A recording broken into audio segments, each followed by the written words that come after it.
Indiana, 1994. Seriously, dude, now? Yeah, I'm sorry, man. Alexa's sick. I gotta head straight back home. Dang, yeah, okay, no worries. Stuff happens. I'll catch up next time, though. I'll even pick the movie. Yeah, alright, I'll let you go now. Tell her that I said hi. Will do.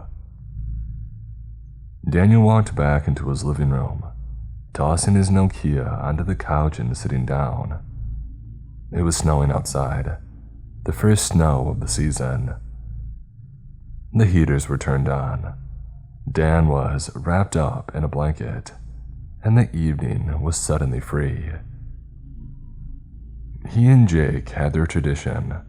Once every month, they would select an X-Lister Z movie from the bargain bin, order a ton of food, maybe light up some bud, and spend the night pissing about and making fun of whatever heaping pile of trash they had happened upon. The pair had been doing it since college, and they had only canceled a handful of times. The microwave beeped from the kitchen. Dan sighed, reaching across the coffee table and picking up the VHS tape. Return of the Suburb Slasher.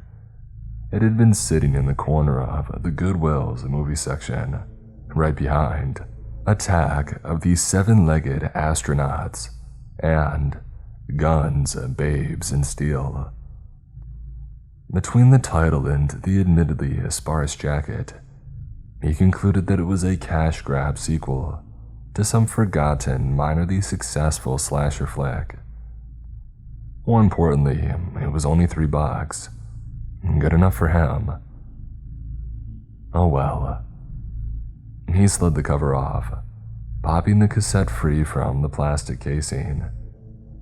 It went into the VHS player with a clunky whine. I should really replace that old thing, he mused as he went into the kitchen. He pulled the popcorn bag from the microwave, nearly dropping it, and he emptied it into a bowl, grabbed a beer or maybe two, and by the time that he got back, the movie had started. Some blonde teenagers setting up a party on the anniversary of a murder. It had all the hallmarks of a poorly made B-list movie. Shoddy lighting, shoddier writing, not to mention a cameraman slightly less stable than the average Jenga tower. He stretched out onto the couch, dimming down the lights. He was cracking open the second beer when he had heard the voice. "Hey, mister." He popped the cap, lifting the bottle to his lips. "Yeah, on the couch. Please, listen to me." He paused. The camera was facing the blonde girl. She was kneeling under a table in the basement, whispering wildly. Her eyes were wild. "I don't know who you are, but please, you have to help me. Please. There's some crazy guy at the door, and he's killed all of my friends, and I'm trapped. He's right outside and I'm..." What? Is this some kind of VHS game? What the heck? No, please, just help me." He brushed the blankets off, sitting up in his seat. Can you hear me?" "Yes, I can hear you. I don't know why you're just watching, but..." "Okay then, tap your nose twice." "What?" "Just do it. I need proof." The blonde girl hurriedly raised a hand to her face, tapping her nose twice with her ring finger. "No way. What the actual? Please, I did what you asked. Now help me." Crap, Jesus, okay. What can I do?" "I don't know. Just, do you know how to get out of here?" Okay, no. Are there any He heard splintering. The girl blanched and the sound of thudding footsteps got closer.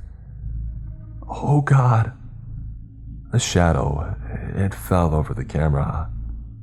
The girl opened her mouth and, in a split second, before any sound was able to escape, she was pulled out of frame, leaving the camera facing a brick wall. Then there was a scream and then there was nothing. Just a blank black screen, reflecting Dan's wide-eyed open-mouthed face back at him. Mister. Hey, yeah, I'm listening. I don't know you, and I don't know why you just sat there watching this without doing. Wait, do you not remember? Remember what? I was just talking to you. Please, sir, I don't know what you're talking about, but I need to get help right now, please. I'm really scared. Okay, alright. What's your name? Heather Campbell. Well, okay, Heather. I'm Dan, and I'm a 911 operator. I need you to listen to me, okay? You're in the basement, right? Do you see any tools or any things that you could use as a weapon? Yeah, actually. My dad has a crowbar. Okay, good. Grab that. Do you see anything heavy that you could use to block the door? Yeah, there's a metal bar thing there too. Okay, great. Try to wedge the door shut. I'm scared. I understand that's okay, but you really need to do this. Okay, I guess.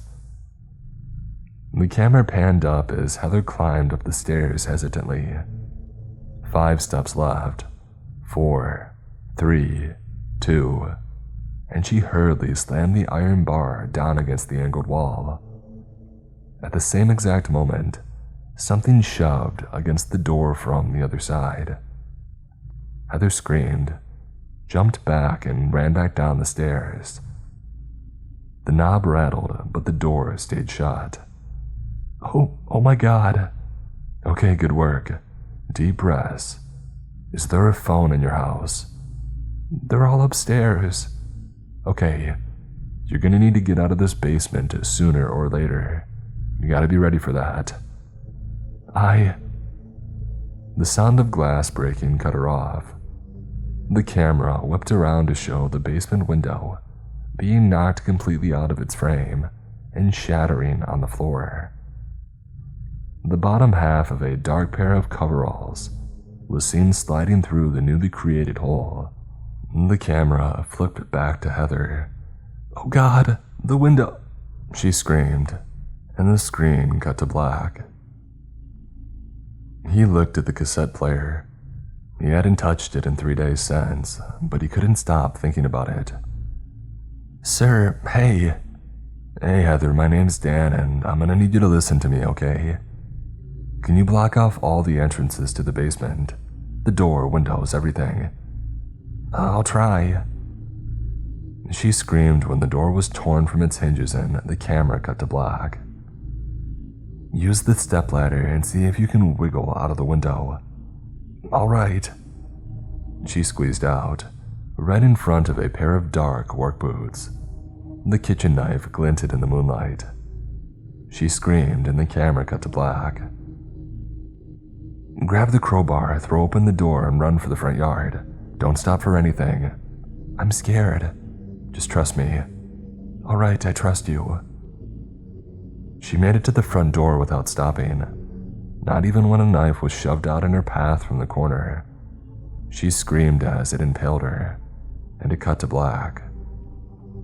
He slammed the door shut, hung his coat on the hook, and took his place on the sofa. He slammed the cassette into the player. He had to save her. No one else was going to. Officer Laura Thompson gingerly stepped into the living room. Nothing in here. Her partner called from the bedroom. Yeah, I think I found him, she replied. The floor of the living room was covered in trash, beer bottles, water bottles, snack wrappers, and microwave meals. There was a figure on the couch wrapped in blankets. The TV was on. She stepped through the sea of refuse to the sofa. She pulled the blanket off. "Sir, Mr. Lean, are you alright?" It came away sticky and red-brown. She froze as she registered the gun on the coffee table next to the VHS box and remote. She grimaced. The TV was paused on a static-ridden frame of a blonde girl. She was huddled under a table, looking directly at the camera. Whoever she was a good actress. The terror almost looked real.